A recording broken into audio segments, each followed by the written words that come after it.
Hello, vintage computer friends.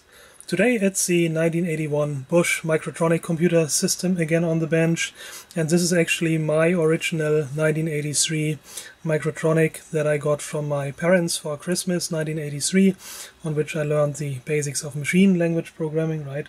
So it's very dear to me, and I'm happy that I still have the original around, even though it took quite a number of hits, as you can tell, over the years, right? It no longer has the case or the console, right? So, and it's heavily modded, right?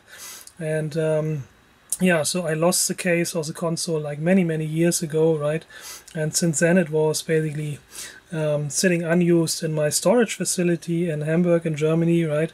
And recently I brought it to the US and I thought, well, it would be nice to actually renovate it and still do something with it, right? So I started basically creating this external keyboard, right? Because you can't really use the Microtronic without the console, right? Because in the console you have this hex keypad, basically like a calculator keypad from one of these old Texas Instrument bubble LED calculators mounted in there, right? So it's hanging in mid-air basically, like, right, you can't really type on it. So yeah, then I added this external keyboard with which you can, you know, nicely program. Actually, I would claim it works better than the original, right? There's no bounciness in these buttons, right?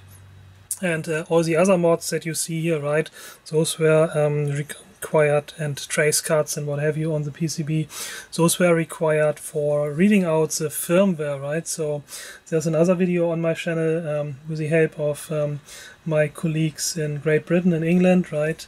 We managed to read out the original firmware from the TMS 1600 microcontroller, and that required taking control over the system clock and reading out the data with an Arduino and all that, right? So this is what all these Bosch wires were achieving here, right? So yeah, and for Arduino connections and supplying the external clock and what have you, right?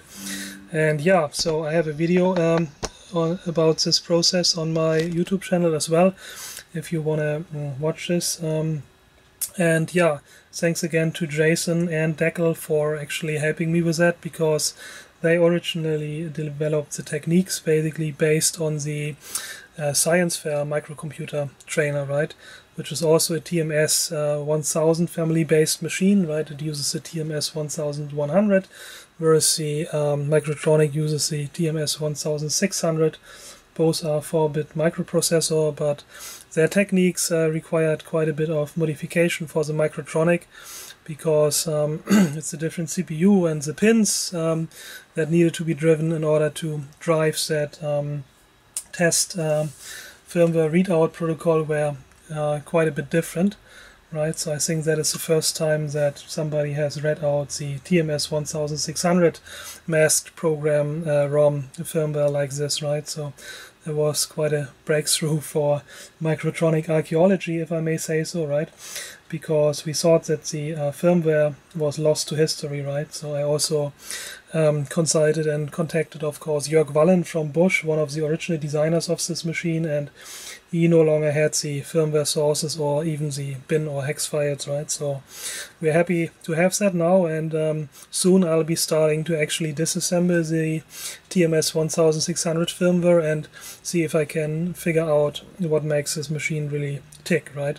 Because, as you know, if you watch some of my other videos about this machine, all these instructions here, right, address instruction, 12-bit instruction word, are not really TMS 1600 instructions, but this is an educational, interpreted virtual machine language in which you program this Bosch Microtronic computer system, right?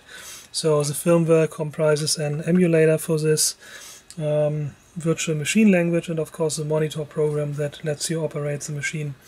Yeah, so it's also nice to see that the Microtronic has no issues driving this blue LED display, right? And I know from my experiments with putting a blue LED display on the microprocessor, right, that this is not always straightforward, because they require like 3.6 volts in order to be driven, right, and also a little bit more power as far as I know, right?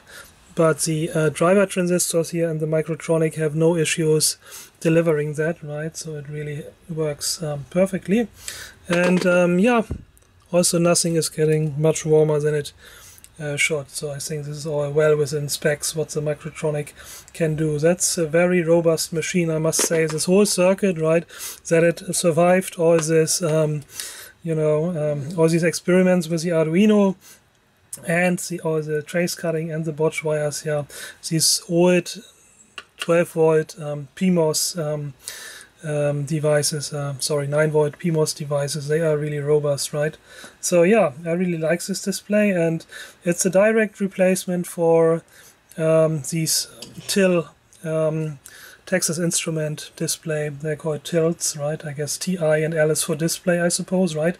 TIL 393-6 was the original display, right? A nice bubble LED display, right? Also used in the Texas Instrument calculator of that time, of course, but they are so tiny, right? So and so at some point Bosch announced also an extension, or actually a special Microtronic, which they would call the Microtronic for the classroom, right, or the classroom system. And I think the idea was that would be a big Microtronic with a big display like this, even larger, right, so that the classroom students could easily follow along as the teacher is, you know, demonstrating the machine and writing programs and running programs and so on, right? So for this you would even need a larger display than this, and I don't think the classroom Microtronic was ever made, or at least I never saw one, right? Also there are no pictures of this device available, right? But with this TIL 393 adapter that I designed, I mean, that would be one step in that direction, right? So I have a PCB here which you know, just uses standard 7-segment displays like here, individual ones, right? And then just breaks them out as, you know, using the standard TIL 393 pin out here, right? And yeah, so I mean, in comparison, let's have a look how much smaller this display is in comparison, right? And then you will agree that this is insufficient for the classroom, right? Oh. Yep.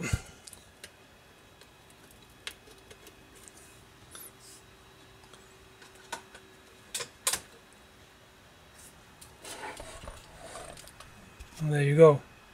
Quite a bit smaller. Yeah, I don't think it would be realistic to use this in the classroom without a big display, right?